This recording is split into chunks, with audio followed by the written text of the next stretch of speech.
plus d'économies et plus de...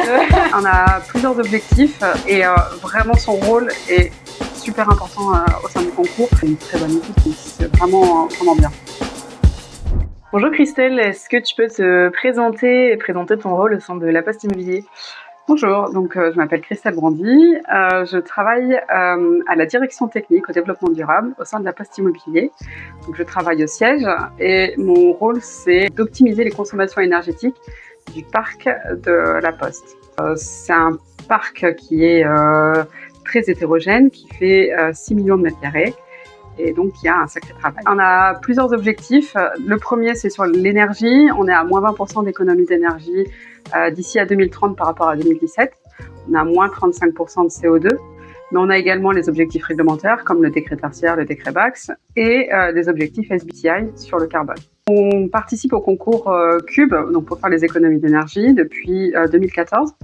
Depuis 2022, il y a eu le concours CubeFlex qui a été lancé, où l'objectif c'était de faire des économies d'énergie dans un premier temps, mais également de réduire les consommations sur des pics bien précis, sur des périodes bien précises, de façon à pouvoir commencer à faire de la flexibilité. Et donc l'idée, ça a été de trouver un bâtiment qui n'était pas forcément équipé de GTB ou de pilotage, en tout cas du CVC.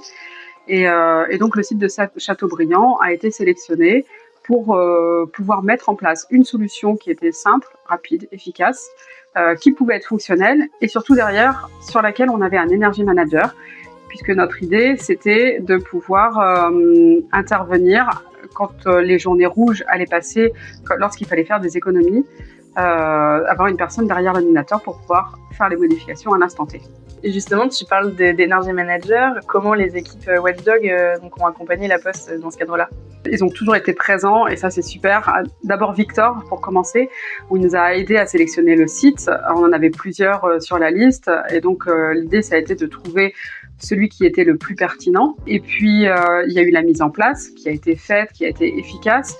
Et derrière, surtout, n'oublions pas, il y a Nina qui travaille vraiment dessus efficacement, puisqu'elle va chercher les économies d'énergie, elle va faire les modifications, elle va chercher à comprendre pourquoi.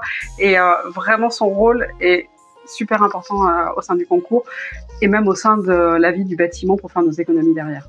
Et justement, vous avez obtenu des bons résultats sur ce site?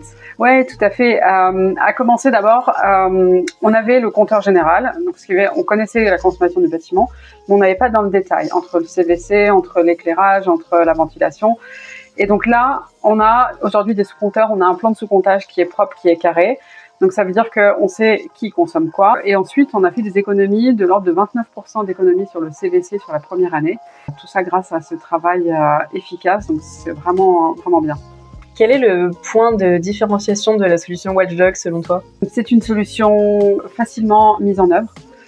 Donc ça déjà c'est quelque chose de très bien. On a des économies immédiates et surtout mesurables. Il y a une très bonne équipe, donc c'est très agréable de travailler avec une équipe performante et qui comprend les enjeux du bâtiment. Et si on refait cette interview dans 1 an, qu'est-ce que tu espères avoir encore amélioré? Alors toujours plus de bâtiments, plus d'économies et plus d'engagement. Si tu devais décrire Watchdog en un adjectif? Fiable. Et si la solution était un super pouvoir, lequel ce serait? Super pouvoir, la force. Un petit mot pour la fin? The Watchdog, pour moi, ça a été vraiment la solution que je ne regrette pas du tout d'avoir testée. Il y en a plusieurs aujourd'hui sur le marché. Et là, en fait, tout de suite, c'est facile à mettre en œuvre. On a tout de suite des économies. Et surtout, on a une équipe qui travaille derrière. C'est pas que de l'IA. Il y a vraiment des humains qui comprennent ce que c'est que l'énergie, qui comprennent le bâtiment. Donc, vraiment très bonne solution. Je suis ravie.